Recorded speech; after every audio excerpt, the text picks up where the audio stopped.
Welcome to Buddha at the Gas Pump. My name is Rick Archer, and my guest this week is Stuart Perrin. Stuart is an American spiritual master of Kundalini Yoga who has been quietly teaching small groups of students around the world for the last 39 years and is a direct disciple of Swami Rudrananda, more commonly known as Rudi. Stuart studied 6 years with Rudi. In 1973, Rudi died in an airplane crash, and Stuart was one of 3 survivors. And Stuart wrote this book, which I enjoyed reading, entitled Rudi, the Final Moments. He's also written about 10 other books. And what I found interesting about this book is we know from the outset that there's going to be a plane crash and Rudi's going to die, but so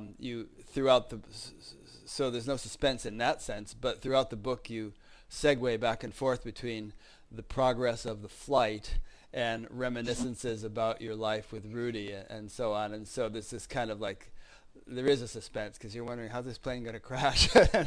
and then you're kind of dipping into these deep philosophical considerations at the same time. So it's a very enjoyable read and very well written. The reason I invited you, although I probably would have invited you eventually anyway, but kind of bumped you up in the queue, is that my friend Avram, I don't know if he goes by that name with you, but I've known him for quite a while, and he's been a seeker for decades. He's done all kinds of meditation. He's been to India. He's lived in Amma's ashram, and he always felt completely stuck. Felt like he wasn't getting any place. And so he emailed me some months ago and said, wow, I've started studying with this guy, and I'm really making progress. I thought, holy mackerel, if this guy can get through to Avram, then he must have something. So anyway, thanks. And there's a bit of a long-winded introduction, but appreciate the opportunity to speak with you. Well, it's my pleasure to be here. And share with you whatever I can share, and hopefully it'll help somebody. I think it will. We have a number of similarities, you and I, actually, aside from our 1960s indulgences and the legal consequences of that, and learning meditation at a fairly early age and so on. But I actually also had a spiritual mentor and friend whom I admired very much, who was killed in a small plane crash, just like that, a 4-seater. In that case, I wasn't in the plane, and all 4 people were killed. But it was a real shock, and a great loss to all those who loved him. So I thought that was a little bit ironic. Incredible, huh? I didn't know any. I don't know who it is. His name was Joe Clark, and he was a leader in the TM movement, and he was kind of in a small plane checking out some land in North Carolina, and like in your situation, the pilot was very inexperienced. It was like one of his first flights after receiving his training, and he didn't know what he was doing, and he lost control of the plane. It crashed and burned. Yeah. Well, to me it was quite transformative experience, going through that plane crash, coming out of it.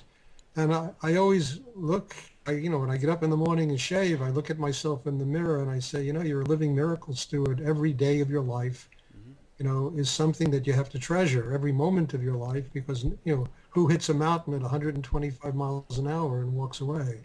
Yeah, I was surprised that anybody lived, actually, or even that Rudi died and you lived, because you were in the front seat and he was in the back. It seems like that would have been a safer position. Well, it really wasn't that. It was another thing. Rudi put his life inside everybody else in the plane. They were all his students, and he transferred his soul force into me. I was holding his hand the moment the plane hit the mountain, and I felt this staggering energy come from him into me.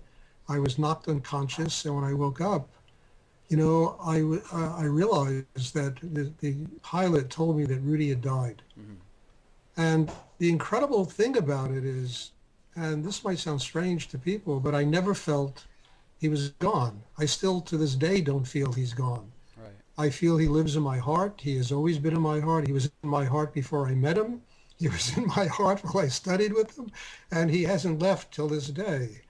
And I looked at him, and when I realized he was gone, my first thought was, well, first of all, thank you for taking me with you at this last moment of your life. I couldn't think of a greater blessing, to be offered the opportunity to be there the second that your teacher takes samadhi. And I said, now, Stuart, you will find out what you have learned in the last 6 years. What he taught you, can you apply it to your life? Can you transfer it to other people? Can you use it to teach and raise the consciousness of other people?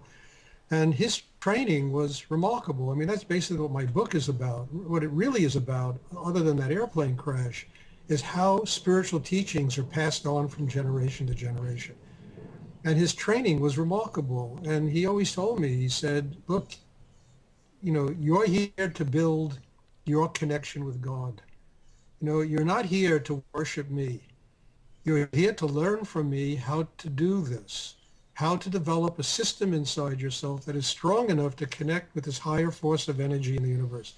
And when I go, I don't want you dragging me back here. I want you to have your own unique and extraordinary connection with God and continue your work in the world. And if you continue your work in the world, it will keep me from having to reincarnate and do this nonsense over again. So he really trained me in that. He put me through 6 years of an extraordinarily rigorous training. And it was, and you know, I used to scream and yell and I hated it and I couldn't take it. And I was always there to get more because I realized I had no other choice in life but to learn this. And he also understood something, that the need in myself was so deep to have a spiritual life that he could impart this kind of training with me. And he told me this all the time. Mm-hmm. He said, look, he said, you know, he said, I know what I'm putting you through, but I also know you're going to survive it because your need to have a spiritual life is strong enough to be able to go through this and get what you need. And I learned going through it that probably the single most difficult thing in the world is, you know, building a connection with God, higher energy, whatever one wants to call it. You know, because you're up against only one person, and that's yourself. On the other side of all of us is spiritual enlightenment. In fact, I would say every human being is spiritually enlightened. The only thing that's missing is consciousness and how to do it and how to develop themselves so they can not only live in the world, but they can be free of the world at exactly the same time. Yeah, when you say that we're all spiritually enlightened, I presume what you're saying is that we all have that innate wisdom or you know, radiance within us. It's just a matter of connecting to it. It's like we've all got $1 billion bank account, but most of us are walking around paupers. We haven't discovered the bank key that was. It's really true. Yeah. We all have chakras. Everybody has a chakra system. Mm-hmm. Everybody has a mind. Everybody has breath. We all have the tools to develop this chakra system. This chakra system is a direct link between us and spiritual enlightenment. Now, the problem is that chakras are like psychic muscles. And if you don't work them and develop them and build inside yourself the foundation, learn to open the heart, learn to get your mind quiet, learn to take all the chaos inside and transform it into harmony and balance.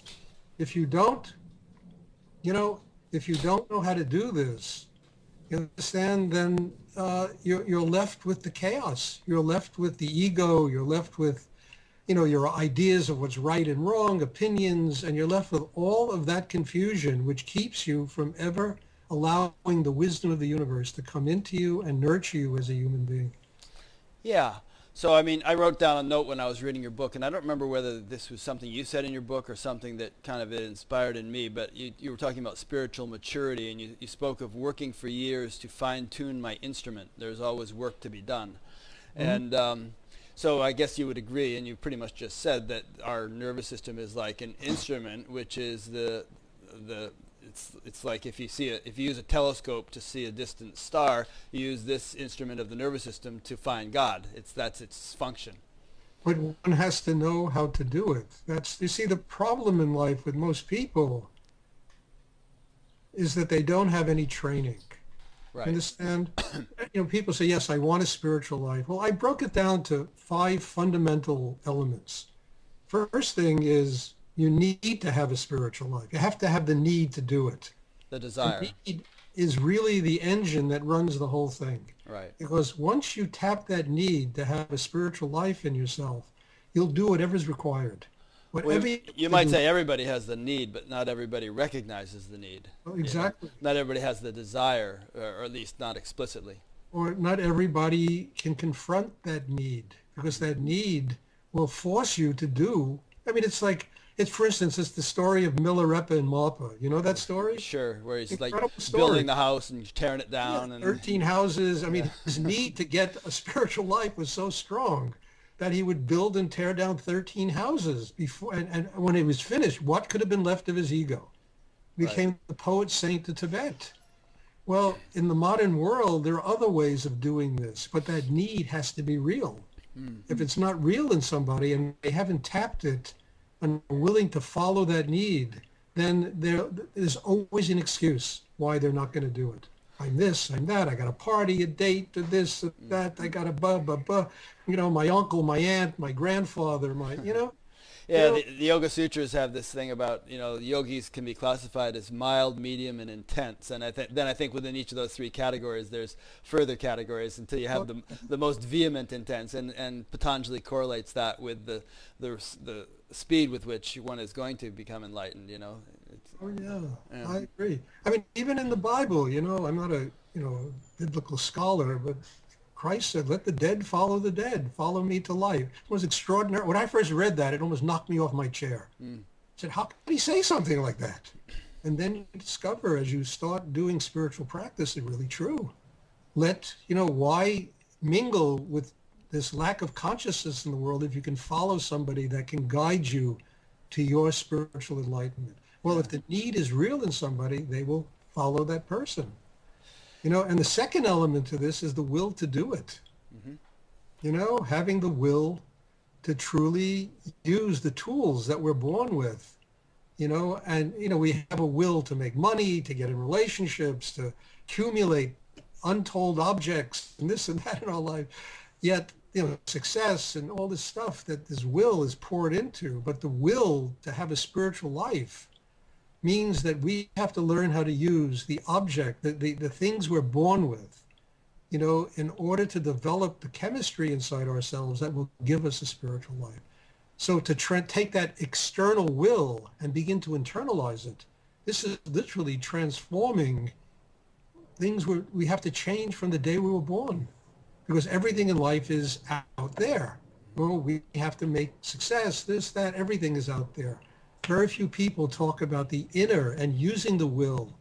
And of course, once you start using the will that way, then you have the tools that you can use and they become clear. One of them is gratitude. Understand? Because gratitude is the fastest way to open the heart. And if the heart is closed in a human being, I don't care how much knowledge you have of the great cosmos and the arcane and, it's nonsense, I mean, you have to learn to live in the now, in the present, in the moment, and nobody's going to live in the moment if their heart is closed.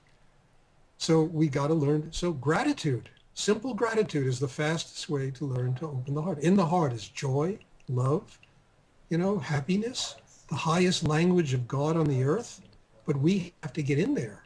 And we not only have to get in there, we have to sustain it. So it can't be done every 3 months or every 6 months, but it's a continuous openness that goes on day after day after day after day. Go ahead. I'm sorry. Then you have the other tools, which are the mind and the breath. The mind is the strongest instrument we have. It's also making everybody crazy. It's a voice that never shuts up. It has all the answers and none of the answers. It gets us into every kind of conceivable trouble that the universe can provide for us, and we are drained by this energy. Somebody who spends 8 hours just thinking will be more drained of energy than somebody that spends 8 hours digging a ditch. The mind eats us alive. We have no power to use the mind consciously. So part of meditation practice is learning to use the mind. It becomes a surgical instrument that you can use inside yourself to open the very foundation of your being. And the second element, the second tool we're born with is breath. Breath is life. Every time we inhale, we take in life. Every time we exhale, we let go of a part of ourselves. So even the Hindus have a mantra called So Hum. You inhale, it's so, I am. Hum is that. I am one with the universe. So every time people are praying 24 hours a day and they don't even know it. Every inhalation. And then when you learn to use the mind to build the center of balance in yourself, and you learn to use the breath to strengthen the chakra system, You are bringing life into the chakra system and using the breath, which is life, the I am, which is life, to open, expand, and develop the heart center, the foundation center, get the mind quiet, and get yourself attuned to being consciously connected to this higher force of energy in the universe. And what do we want? Basically, hovering above us, Rick, hovering above us are all the energies of the universe wanting to provide us with wisdom, knowledge. They're just there waiting for us to open. And the only reason we don't receive it is we're not open. But once you use the tools to get yourself open, all of that knowledge, that wisdom comes, and it begins to guide your life instead of the ego, the mind, all the stuff guiding your life. This higher energy begins to, and it transforms itself into something extraordinary, which is compassion, which is basically the highest level of Tibetan Buddhist teachings, And I'm not a Tibetan Buddhist, But I was given a training in wisdom and compassion by a very great Tibetan Rinpoche, years ago, But anyway, this is what I teach. This is what I teach people when they come. This is why Stephen or Avram, as you know him, Right. He comes and he works on himself and he says, I've never heard this before. He said, this is unbelievable. You mean there's a chakra where I can get balance? Where I can transform my craziness into harmony and found. I said, yes, Stephen, go down there and do it. Learn how to get centered in the chakra right below the navel. There's a chakra in my heart. If I open that, gratitude will. And you, by building this system, you get strong enough inside to sustain this. So it's not just knowledge of it, but it becomes a living reality. It becomes so much a part of your life. It's like Ram Dass said, be here now. And you can't be here now if your heart is closed. I once wrote in a book years ago that the only successful people on earth are happy people. And I really believe this, because you find a happy person, you find an enlightened person. You find some, and to find a happy person is like finding the Holy Grail, I mean, for every 50,000 rich people, you might find one happy person living on the earth, Yeah, and of course I think you're referring to a fairly superlative degree of happiness, because a lot of people would say, yeah, I'm a happy person, but that's not what you're talking about. I'm talking about what they call Ananda, that opening Right, of the bliss, inner bliss. It's like Rudi was that way. Mm-hmm. That's why I stayed with him. He was like a stick of incense. Yeah. He had so much fire inside him, and yet it came out with this sweetness and this love and this compassion. Mm-hmm. And the fire in him transformed all of his tension into the energy of compassion. And he was able to give that to the people that studied with him. And I found that that's what it's about, Yeah. So you're obviously very much of a practice sort of guy, which is fine with me. I mean, I've been doing a practice for decades, and I actually had somebody email me recently and say, why do you have such emphasis on practice? I mean, because there's a sort of a current in contemporary spirituality which is anti-practice. Give up the search, and if you engage in a practice, you're only going to reinforce the notion that there is a person who's doing the practice, and so on and so forth. And my answer to her was just that it's worked for me from day one, very profoundly, and I'm just kind of going with what my own experience, I'm not exactly. And I look at it another way. If they want to become a neurosurgeon, right? Mm-hmm.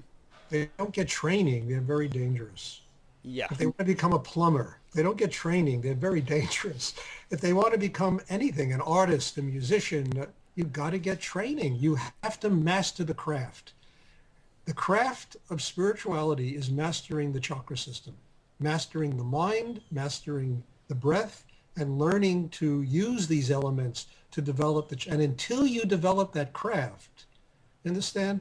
Once you develop the craft, the search is over. There's no more religion. Why do you think that so many people these days, and I don't know how aware of it you are, but I'm fairly aware of it because I interview all these people. Why do you think that so many people have this sort of dismissive attitude toward practice? Look, it's easy. I don't need it. It's easy. Right. I know. a lot of spiritual, I don't want to get on your people, but a lot of spiritual teachings are based on a lot of ego. Spiritual ego is probably the worst of it, you know? I know. Rick, years ago, I realized I don't know anything. I don't know anything. Yeah. Rudi told me years ago, I was living in his ashram in New York, and I was on my way to Texas to teach an ashram that he was running down there. And he said to me, if anybody ever asks you who the guru is, you tell them the guru is life. And it took me 20 years to understand that and working on myself. That I am here to learn to get strong enough to allow life to be my guru. All facets of it, the good, the bad, the indifferent, and the ugly, is here to teach me. But how do you do this unless you have the system inside that's strong enough to do it? Yeah, I think a lot of people just want to take a shortcut. I interviewed a very delightful man about a month ago named Francis Bennett, who was a Trappist monk for decades and had a profound awakening in the monastery and recently came out. But after the interview, he became very popular all of a sudden, and he sent me an email recently in which he said, I'm still getting 40 to 50 emails a day from people asking me questions. And whom I guess maybe had a momentary glimpse into absolute reality, or at least a clear conceptual grasp of it, and then it fades and disappears. But many of these people cherish a memory of this experience and form conceptual philosophical beliefs around the memory. They then try to convince anyone who will listen that they are fully enlightened. And you know how many people I've met like that who tell me and if he questions or challenges them, they become very defensive and try to prove to me that they're more awake than I am, and so on and so forth.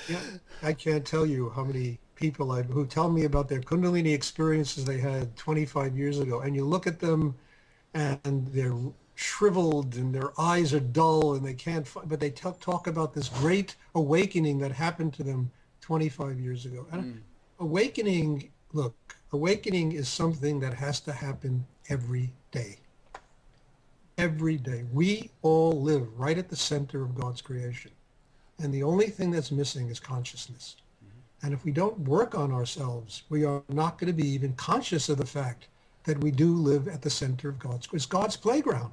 All that's missing is human consciousness. Now, I didn't know this 20 years ago, 30 years ago. But through years of training, years of working on myself, I began to realize I don't need religion. I don't need dogma, doctrine. I don't need to chant the name of God 80 billion times. I, Stuart Perrin, am living right in the center of God's creation. And I had the chemistry inside to be able to open to this thing and say, look, it's his playground. It's not mine. I'm a visitor here. So don't mess it up. Love people, open to people, you know. And when you do this, you begin to realize that life itself is the temple. Not some church on a corner or a synagogue or a temple. So life itself becomes the temple. And everything that you see every day of your life is teaching you how to get closer and closer to your spiritual enlightenment. You know, it's Buddha at the gas pump, you know? I mean, basically, we got to gas ourselves up with energy in order to be conscious of the fact that we as human beings are living here directly at the center of all God's creation. And all that's missing is our consciousness. And if we don't build that consciousness in ourselves, it will always be missing. And I don't care what kind of an image somebody has of themselves and who they think they are and the great words that come out of them and the wisdom. And it's, you know, it's all nonsense unless somebody says, what do I know about life? Teach me. Yeah, I found it amusing that you said on one of the recordings I was listening to that you stopped making teachers at a certain point, because every time you made a teacher, their egos went bananas, you know, they just became very puffed up and, you know, went to their heads. It's true. They gave me more trouble than anybody ever studied with me. And some of them went through it and became remarkable.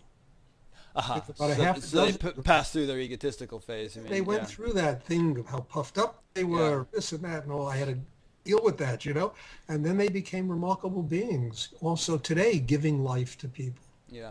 So it's worth it, you know. It's a pitfall. I mean, it's a pitfall that happens to teachers, both famous and unknown, you know, where all of a sudden you start getting all this energy and attention and love from people, and you know you're not free of ego, and boy, the ego just gloms onto that. And I'll tell you what solved that to me. Day one, Rudi? After I taught my first meditation class in Rudi's ashram, they were all he made me a teacher at a card game, at a poker game. It's really true. We were playing poker. Class was in 15 minutes. He hit me in the ribs. I picked up my coat, hit me in the ribs, said, how'd you like to teach the class today? I said, Rudi, you always do this to me. So I went and took a shower, and I went down. There were 100 people sitting there waiting for Rudi, and Stuart shows up, right? And I sit down on the altar, and I taught the class. And after the class, he came up to me, and he said, Stuart, he said, next year at Big Indian, he said, first I'll teach, then you'll teach, then we'll show cartoons. What's Big India? Big That India. was an ashram that he was running back in the early 70s. In Texas or someplace? No, it was in Big Indian, New York. Oh, okay. New York, Okay. up in the Catskill. But he said, then we'll show cartoons. And I realized I could be replaced by Bugs Bunny, you know? Yeah.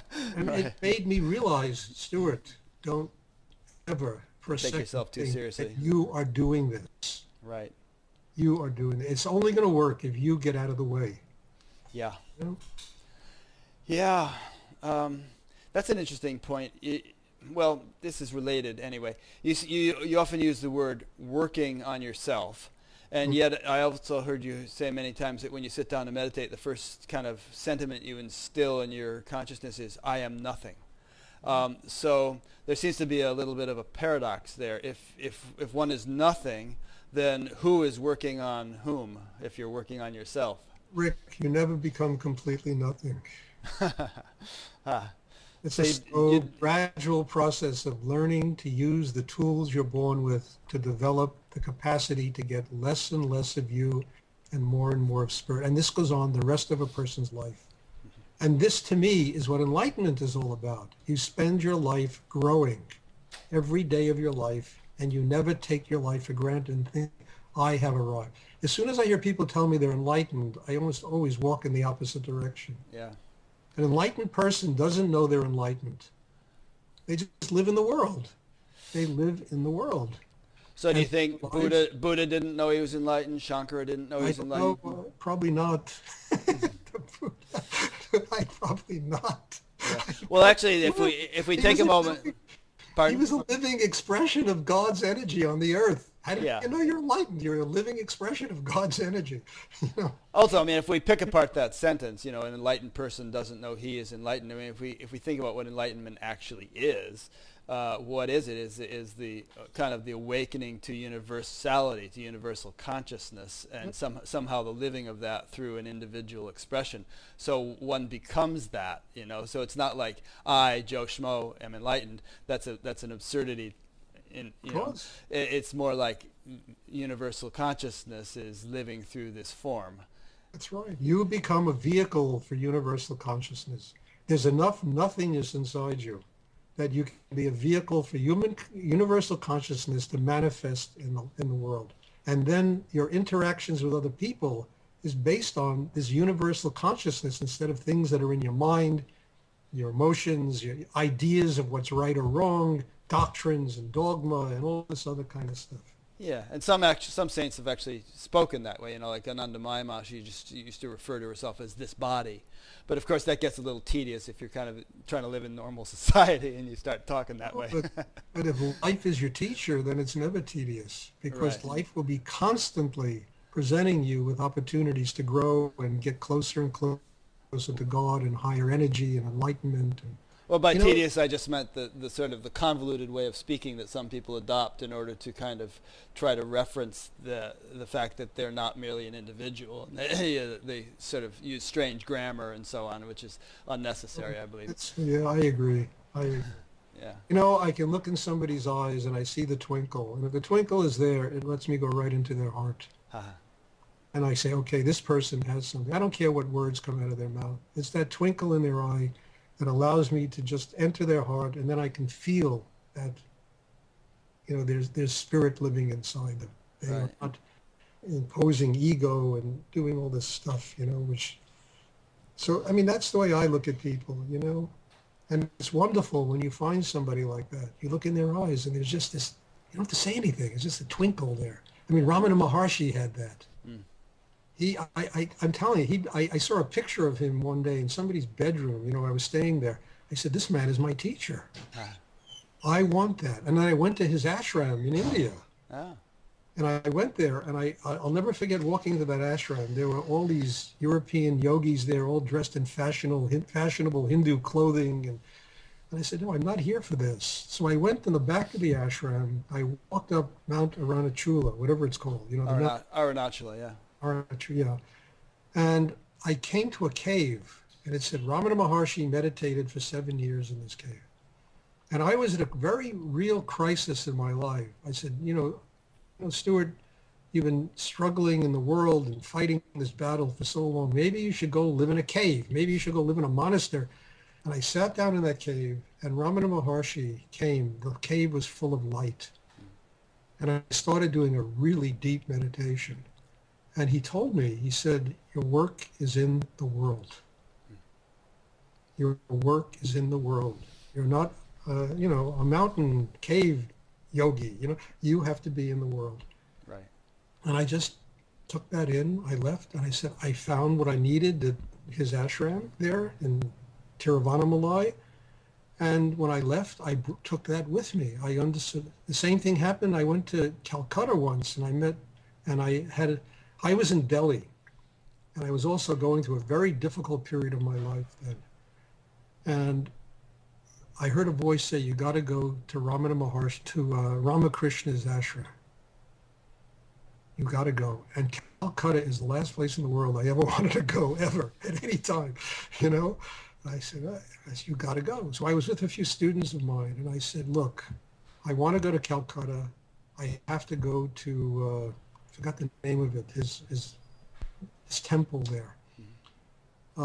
And if you want to come, I'll never force you to go to Calcutta. It's really a difficult city to go to. So they said, well, come. We went to his temple. And I was sitting and working with him and Sarada Devi. Both of them were, and it was extraordinary. It transformed my life. They set up a protective shield around me that enabled me to deal with some of the most difficult things I ever had to deal with in my life. And when I left there, I felt like a completely reborn person. And I sat there and meditated for about 2 hours in that temple.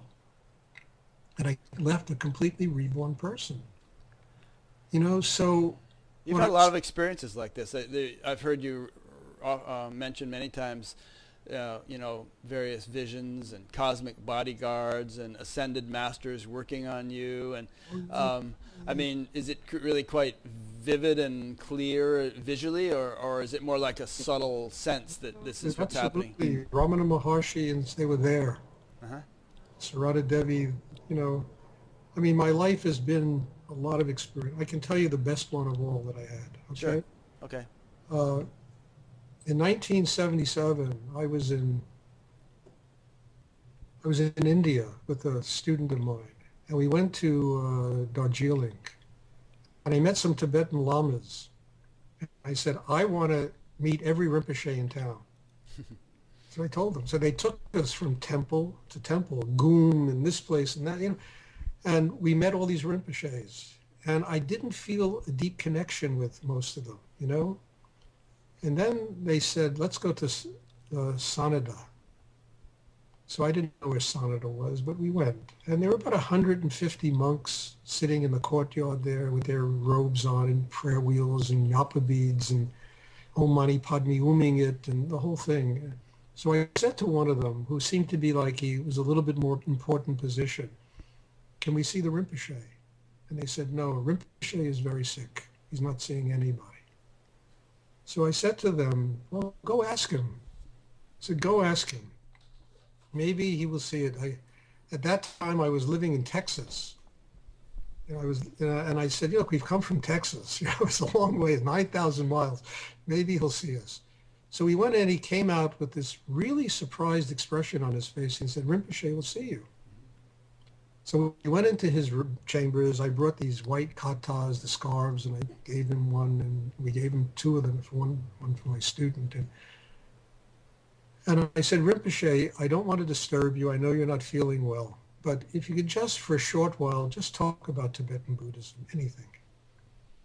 He went on for an hour talking about Tibetan Buddhism. When he finished, I asked him, I said, Rinpoche, can we come back tomorrow? said, yeah. So we left, we came back the next day. Rinpoche was now in his teaching, sitting on in his robe, sitting on his bed. The day before he was lying there, I thought he had 2 weeks to live, this man. It was staggering, you know. I said, Rinpoche, can you talk about Tibetan Buddhism? He said, yes. So we went on for an hour, talked about Tibetan Buddhism. And I said, Rinpoche, can we come back again tomorrow? He said, please. And this was all done through a translator. So on the way out of this monastery, the student of mine said, Stuart, there's a form of Tibetan Buddhism called Tummo. And it's very similar to the meditation that we practice. It's a very advanced form of yogic Tibetan meditation practice that they teach. It's one of the 6 disciplines of Naropa, specifically the discipline of Tummo. So I said, I didn't know about this because I don't really ever read those books, you know. So I said to him, okay, now I have some ammunition. We went back the next day. Rinpoche was now sitting in full teaching regalia on a throne chair. We sat down at his feet, and I said, Rinpoche, can you talk about the 6 disciplines of Naropa, specifically the discipline of Tummo? He went on for 3 hours. This guy was dying 2 days before. 3 hours. The translator said, in 13 years of being in this monastery, I have never heard these teachings. He explored the entire realm of the most esoteric Tibetan spiritual teachings that you'd have to be in the monastery 30 years to get this. And I was working and taking, I came in his energy. I don't even remember what he talked about, just as, and it served me every day of my life, even, 35 years later, Anyway, when he finished, he said something to me that I won't forget. He said when he was a young tulku living in Tibet and he wanted to see his Rinpoche, he said he would have to wait hours because there were so many, lamas that wanted spiritual teachings. He said, today, can't find anyone to teach. I can't find it. And it turned out to be Kala Rinpoche, one of the highest lamas in Tibetan Buddhism. I didn't even know who it was until I found out, while I was there, it was Kala Rinpoche, an extraordinary being. And he said to me, I can't find, and he was like a cow that needed to be milked. Yeah. He needed to be milked, and he was dying. And I'll tell you the funniest thing about this story. He said to me, about 10 years later, I was giving a lecture at a yoga center in San Francisco. One of my students came up to me and says, you got to hear this. This is incredible. So I went over to this guy who had come to the lecture, and he said to me, he was a student of Kala Rinpoche. And in 1977 or 7, it was like that, 76, 7, like that, he said Kala Rinpoche was dying. And these 2 seekers came from the West, and their spiritual need was so strong that it brought him back to life again. I mean, it was incredible. It became a legend in their monastery, this meeting. Cool. So what I'm saying is, it gets back to this thing in you. If your need is real, a person's need is real, the universe conspires. Yeah. They send you Kala Rinpoche. They send you, Ramana Maharshi. They send you, Nityananda. They send you Rudi. When I met Rudi, I was almost ready to kill myself. I mean, it was an incredible story how I met him. And I almost read it, it's in my book, I was almost ready to kill myself. And I walked into a story. They sent you. The universe sends you. But the need in a person has to be so real and deep that the universe can send Kala Rinpoche. They can send Nityananda. They can send Ramana Maharshi. They can send Sarada Devi, Ramakrishna. They can send you teach, and then they send you teachers every day. It could be somebody, walking down the street who has something important to give you. And it could be they hold the door for you or this, and something major to give that you need for your spiritual life. Yeah.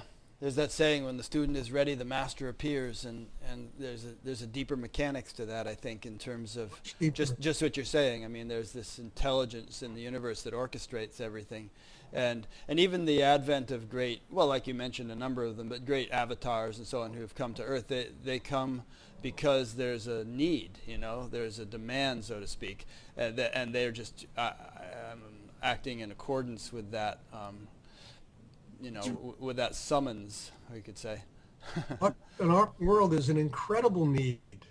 Yeah, very much But it's so. the need that emanates out of total confusion and chaos, and people just bouncing around, not knowing. They're like ping pong balls bouncing off of walls. They don't know exactly what to do. Yeah. And yet, they say in the Bhagavad Gita, many are called and few are chosen. Right. And you tell them what to do. Oh, yeah, sounds great. And Yeah. off to the next seminar, Yeah. But on the other hand, there is a plethora of teachers these days. There's and that's kind of unprecedented. And there may be different degrees of quality and wisdom and enlightenment in all these teachers, but somehow there seems to be it seems to be appropriate, because it's happening, that there are just so many teachers all over the place, each with their own coterie of students. And I have no problems with that. Everybody, yeah, me neither. I mean, it's like different strokes for different folks, That's right. Everybody's attracted to exactly where they have to be, and I have no problems with that. And if a teacher isn't an ultimate teacher, and few are, if any, then person might move on after a few years. Exactly. And but that just because first grade or second grade isn't all there is to learn in education doesn't mean there's anything wrong with them. They are stepping stones to third and fourth grade. That's right. And I agree with this. I absolutely agree 100% with that. I am not the ultimate for everybody. I don't know. I don't know if anybody is the ultimate for anybody. Nobody It's right. It's like, I mean, obviously some people stay with a teacher all their lives and they're completely devoted to them, and that's fine. But if anyone claims that such and such a teacher is the best teacher in the world and is offering the ultimate teaching and all, I'm just a little suspicious. Yeah, I agree. Because it's very much an individual consideration of what's appropriate for each person. Like, for instance, Avram, our friend Avram. Amma is an incredible being and is impacting the lives of millions of people. Mm-hmm. Off the charts, awesome. But Avram needed to be with you to get some practical teaching that would actually help him in a way that apparently Amma wasn't able to. Exactly. Yeah. And he'll probably move on someday from me to somebody else, which is just all right, It's just fine, As long as the person doesn't become a dilettante, and just kind of keep hopping all over the place without taking anything seriously. That's true. That's the worst. Yeah. To me, there's two things in life, that really never work. One is promiscuity, and the other one is purity.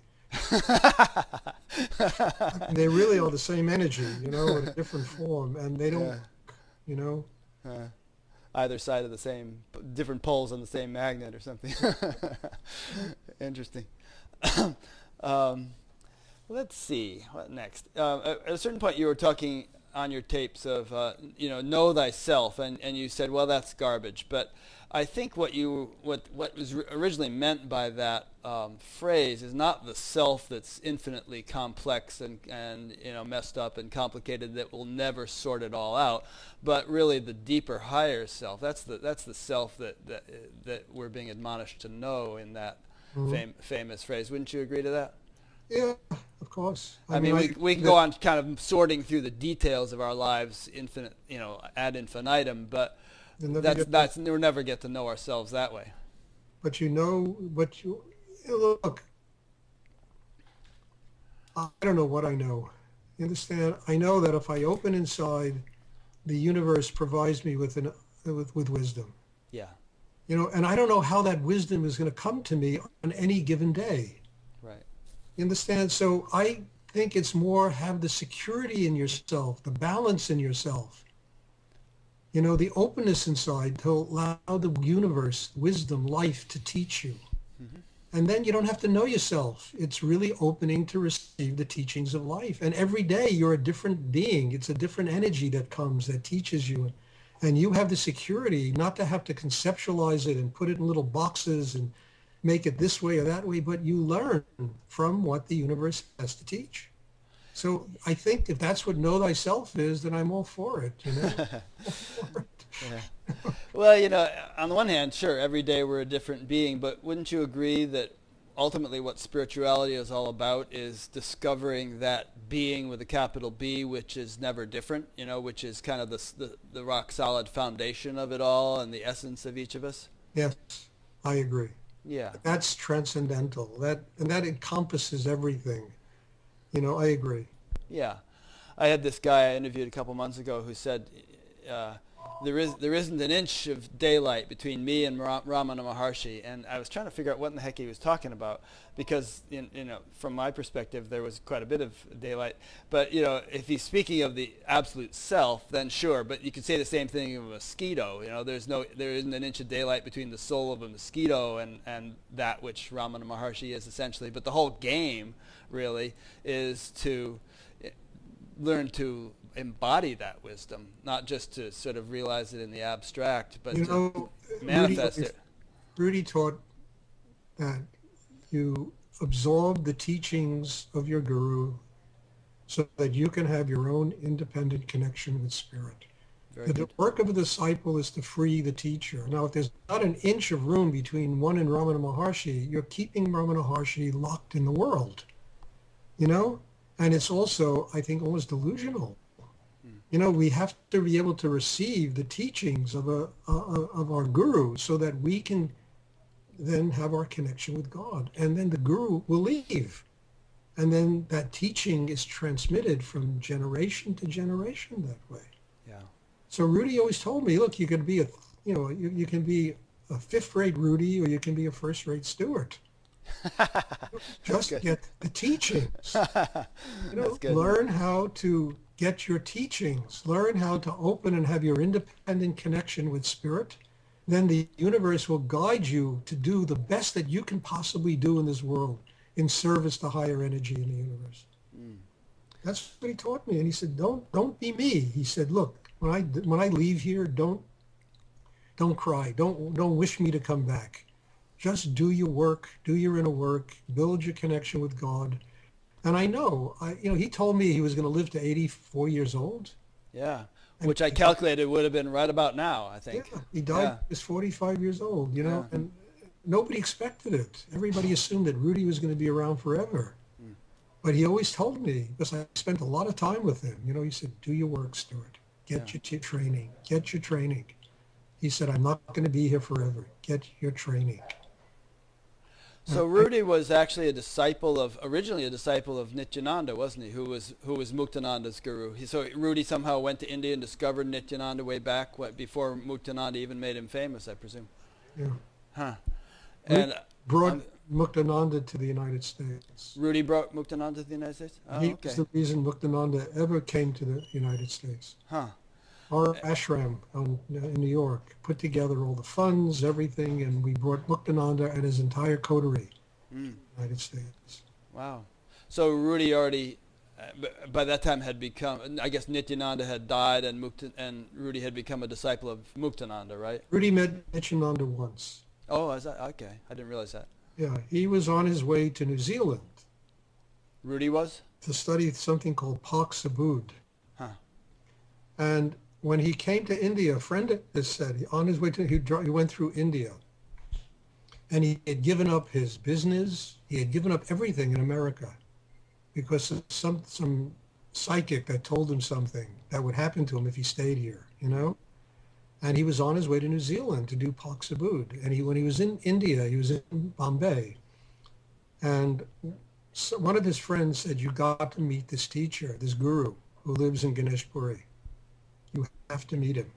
And Rudi said to him, okay. So he went out there and he said, when he was within a mile of Nityananda's ashram, all of the tension, all of the craziness, everything disappeared.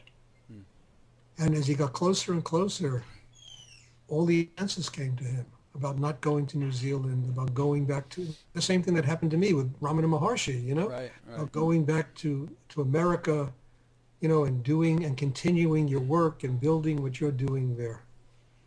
So he met Nityananda, and Nityananda became his root guru because Nityananda basically saved his life, you know, transformed all of that stuff into life-giving energy in him. Just in one meeting. One meeting. And then he went back again, and Nityananda had taken his samadhi. He had passed on. Right. So then he became a disciple of Muktananda, and he spent 13 years studying with Muktananda. I once went to Muktananda's ashram in New York in, I think, 1976, and they had a little program and chanting and meditation, and the atmosphere there was so profound. I went into such a deep meditation that they actually had to kind of jar me and get me to move later on, because everyone was starting to move around the room and I was still sitting in the middle of it. But it was a very profound influence. Yeah. I met Muktananda when he first came here, but he wasn't my root guru. Right. I knew Rudi was. My guru. Yeah. And I had that decision when he was here, and I knew that I had to stay with Rudi because he was my root guru. Although I had very deep experiences with Muktananda, very deep experiences with him.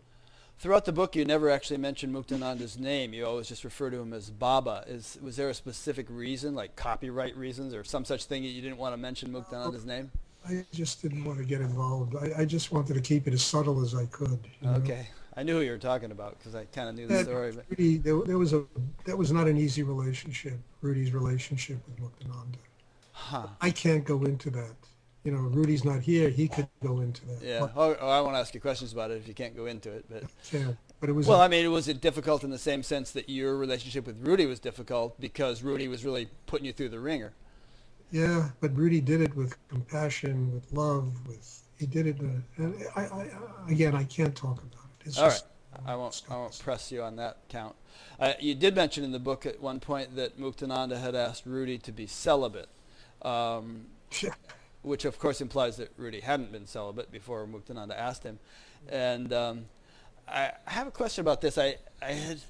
I've heard these bits and snippets about Rudi over the years. I never really knew much about him until I read your book. But way back I heard that he was friends with Adida, who was a brother disciple of Muktananda. And Adida was notorious for his sexual indulgences with women. And I can't swear on this show because it goes on our local TV station, but I heard some quote that Rudi said, you'll F all the women in the world and I'll F all the men. Is there any legitimacy to that, or is that just some nonsense rumor? Was Rudi profligate in his sexual endeavors, or was it just a normal guy? Normal guy. He was a normal person. Yeah. I don't know. I don't want to get into Rudi's sexuality. That's not my reason to be here. Okay. We can. We don't have to get in. I'm just kind of asking you questions, and if I don't want to get into Adida's sexuality, Rudi's sexuality. I don't want to get into my sexuality. I don't want to get into any of that. Well, how about not anybody's sexuality, but the issue of sexuality in general? It comes up in many different spiritual genres. Many different teachers and masters advocate it. Do you feel, since we're on the topic, that there's any significance to it? A lot of, for instance, you talk about raising Kundalini and bringing the energy up and so on. Yes, I think when you learn how to use your sexual energy consciously, you become a master of Tantra. You can become a master of Tantra and never have sex with anybody. And you can become a master of Tantra through the intercourse with somebody who also has that level inside them. Because the whole purpose of sexual energy is to transform the human to the spiritual. That's what Tantra is all about. Transforming the human to the spiritual and activating Kundalini. All of that takes place in the sexual area. It's like in Hinduism where you have the lingam, you have the bull, lingam and the yoni and the cobra. The bull is the energy of the third chakra, the chakra below the navel. The lingam and the yoni is the marriage of that male-female principle that takes place when energy moves through the sexuality. And that will activate Kundalini, which is the cobra. So sexual energy is very, very important in the development of a spiritual life. If it's repressed, if it's, people can't touch it, they have to learn how to do this and to open it, not meaning that they become profligate or promiscuous, but it means that they just learn how to master that energy. And if you begin to master that energy, you will never treat anybody cheaply. Right. You will never use people for sexual purposes. You won't do it, because you understand the power of that energy, you respect it, and it's regal, it's noble energy, and it's essential if you want to transform if you'll pardon all your crap into a spirit, you have to become a master of Tantra. And that's why when you ever see this tantric stuff, these paintings, and it's always gods and goddesses coupling and the miniatures, and it's because that transformation takes place in the sexual area. Now, you can do it, as I say, through meditation. You can also do it through a very high level relationship with another human being. You're not going to do it if you use people promiscuously. So what do you teach regarding all this? I mean, as a practice, I tell people, if you have a healthy sex life, use it to develop the Tantra in yourself. I tell people this point blank. And if you don't have that, then use your meditation, or use both. If you have it, and use your meditation to do this. And do you teach them actually how to use it? No. No, you're just saying it's a good idea to do, but I'm not the one to teach you that. It's a good idea to learn how to master this, Right. But I'm not going to go in somebody's bedroom and say, hey, do this and do that. What a nonsense, It's not my business, It's not. You understand? I tell them you have to learn to master this energy. Right. And they never hear this from anybody. I don't get any cheap thrills telling people to do this. It's just part of the evolution of consciousness. So you don't tell them to teach them how to master it in terms of an actual sexual relationship, but in terms of a meditative practice and raising the energy up through the chakras and all that stuff. That I do teach. Right. There's a particular technique in meditation that will do this. Involving the attention, breathing, stuff like that. Using the mind, using the breath, knowing how to draw energy through the sexual area, bringing it to the base of the spine, activating Kundalini. Very important. And then sublimating it and having it rise upward. Is that the idea? Yeah. Yeah. Okay. Well, we do hear references to that a lot in spiritual literature and teachers and so on. Okay. So what are we doing here? You used the term spiritual cannibalism at one point. Rudi used that term. Oh, what did he mean by that? Well, I don't know, really. I think as far as I can tell, what he meant by that was your capacity to allow life to be your teacher, to consume the energy of life, let it teach you, let it open you. And he always said to me, Stuart, I'm going to eat from life is this big smorgasbord. I want to eat from every dish on the table. I don't want there to be anything to have to come back here for. But you can't eat from every dish on the table unless you eat consciously. Right. Understand? So to him, it was a big smorgasbord. I think his idea of cannibalism was that you consume, and people, it's a funny thing, Rick. People in this world consume each other. Most relationships are about people consuming each other. They live off of each other's energies. Now, the whole point of doing meditation is you can connect with a higher source of energy, and you live off of that energy. And then you don't have to live off of somebody else's energy. Right. So in his very wonderful and totally askew way, he saw that as a kind of cannibalism. We're living off of the universal energy. The energy of God, spirit, whatever you want to call it, higher energy. Yeah, you become an energy radiator rather than an energy sucker. Well, most people, how do they live? Why do most relationships fail? Because both people are deficient in their energy, and so they're trying to take rather than give.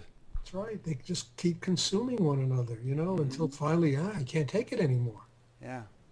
There's that phrase in the Bible, my cup runneth over, and the implication is that you're so full that you're overflowing rather than being a sort of a net drag on the energy of your environment. You're a net plus, a contributor. Exactly. Yeah. Exactly. Interestingly, in this term, what you're referring to about Rudi and the smorgasbord, there's this term in the Vedas someplace, Brahman is the eater of everything. And what that means to me is that Brahman, the wholeness, totality, completely engulfs and contains all the diversity, contains everything. We're all consumed by Brahman. Ultimately, everybody dies, everybody leaves here. We're all consumed by this energy. It's extraordinary, extraordinary vision of the universe. And when you see that you're being consumed by infinite energy in the universe, there's no more fear of dying. There's no more fear of stepping into the unknown. You embrace it. Mm-hmm. You are that which cannot die. Well, I mean, don't you have that sense? yeah, often. Yeah, sure. I mean, there's some changes keep happening. The body gets older, the body is sick, the body is well, this and that, but there's something which just doesn't change regardless of all that. That's right. Yeah. Something doesn't change, and that's Brahman consuming everything, the universe. I heard you quote the Buddha a number of times as having said that suffering is the fastest way to evolve. Yeah. And maybe it's because you're Jewish, I don't think so. I've never met anyone on this planet that doesn't suffer. You know? And it just, look, all right, two things, okay? Mm-hmm. I remember once Rudi said, you suffer like a schmuck or you suffer consciously. One way or another, you're going to suffer. Right. So either you do it consciously or you do it like a schmuck. Second thing is, I used to be in the Oriental art business for years. I did that 25 years of my life, maybe more. Mm-hmm. And I had a painting by a very famous 19th century Zen monk, whose name I can't remember today. Anyway, but this is a long time ago. And it was a long scroll, and it was a staff on the scroll. Mm-hmm. And it said, there was calligraphy on both sides of the staff. It said, those who are on the path get hit with this staff, and those who are not on the path get hit with this staff. And it just made a lot of good common sense to me that if you're going to get beaten up by life, you might as well learn how to do it consciously and use it, learn how to transform your suffering into a spiritual life. And I think that really is an incredible thing because everybody suffers. I've never met anyone who doesn't suffer on this planet. But how many people know how to take that suffering and bring it into the chakra below the navel and transform it into harmony and balance? How many people know how to do that? Almost nobody. And suddenly you begin to realize that you can take the things that are killing you and they become life-giving energies if you know how to do it. Yeah. I would have to say, in terms of my own experience, that the more I've developed spiritually over the years, though, the less I suffer. It's like, because I used to be, much more kind of going against the current of, crashing into the rocks and so on. And now I've learned much more how to flow with the current and not, not create chaos in my life so much. But there's always rocks and boulders in that current. Yeah, there's always going to be something, sure. Something that's going to come along. I stubbed my toe this morning on a bench and, it hurt. There's always something that comes along that's going to make you, yeah. And instead of, well, okay, I can use that. Mm-hmm. And also another thing, Rick, people usually, when they suffer, they run to churches, they run to temples, they run to synagogues, they pray, they somehow are reminded that they have to get to God. Yes. Well, that's an interesting point because, if that's true, that suffering is an impetus to seek God, then by the same token, perhaps the more one finds God, the less one needs that goad, and so you begin to just really enjoy and experience bliss and not so much suffering. Nope. You're rewarded for your efforts, so to speak. Yeah, I agree. Yeah. I agree with that. You become lighter inside. You become less, caught up in all the dramas of the world. Yeah, less overshadowed, less kind of burdened, by the density of it all. You kind of have established something that isn't touched by all that. It becomes what I said before, God's playground. Yeah. And you can enjoy it. Right. You have to enjoy it. And we meet people who are, we consider to be, spiritual supermen, or so to speak, and they're very joyous people, They don't appear to be all full of worries and troubles and, and even though they might be taking on a huge load of responsibility and all, they do so in a very carefree, joyous, childlike way. Well, there's a twinkle in their eye. Yeah, exactly. Okay, I think we can. You want to cut it here, or do you want to continue? If you wish. I have a couple more questions, but do you need to go? Yeah, I have to do a few things. Okay, so I'll let you go. An hour and something, Oh yeah, this is about as long as sometimes I go over 2 hours, but if you'd like to leave, we've pretty much covered all the points. Thank you for doing this, Rick. I really appreciate it. I Oh, you're welcome. Sure. enjoyed meeting you this way. It's an Yeah. interesting way to meet somebody. It is. I always enjoy it. Every week I get to have a conversation with some new fascinating person and read their book or listen to their thing. It's great. I think it would have driven me crazy 30 years ago, just jumping around to so many different people. But these days, it's kind of like I can kind of tune into everybody's trip without confusing myself. It's fantastic. Yeah, it's a very good service you're doing. Thank you. Oh, you're welcome. Let me just make a couple of quick concluding remarks. I've been talking with Stuart Perrin, and a spiritual teacher. He's primarily based on the East Coast, but he gets around. Pardon? In New York. Yeah, New York. And I'll be linking to your website, so if people want to get in touch and see what you're all about and what kind of classes or courses or whatever you offer, they'll be able to find that on your site. Those who may have been listening to this interview, for whom this may be the first interview they've listened to on this series, there are about 140 of them now, and I do a new one each week. So if you'd like to listen to more, go to batgap.com. and you'll see them all listed. You can sign up for an email to be notified when each new one comes up. And if you're listening to this on YouTube, you can also subscribe to the YouTube channel. There is a podcast in case you prefer to listen to things in audio. I've been listening to your podcast, Stuart. Very nice. And there's also a discussion group that crops up around each interview, so people get engaged in talking about the things that have been discussed in the interview. So that's there on batgap.com. You'll see a place to enter comments and participate in the discussion. So that's about it. Still a little bit up in the air in terms of who next week's guest is going to be. There's some uncertainty, but we'll just see who it is when it happens. So thank you, Stuart. And thank you, Rick. I really enjoyed this. Thank you. Yeah, and thanks to those who've been listening or watching, and we'll see you next time. Okay. Take care. Good.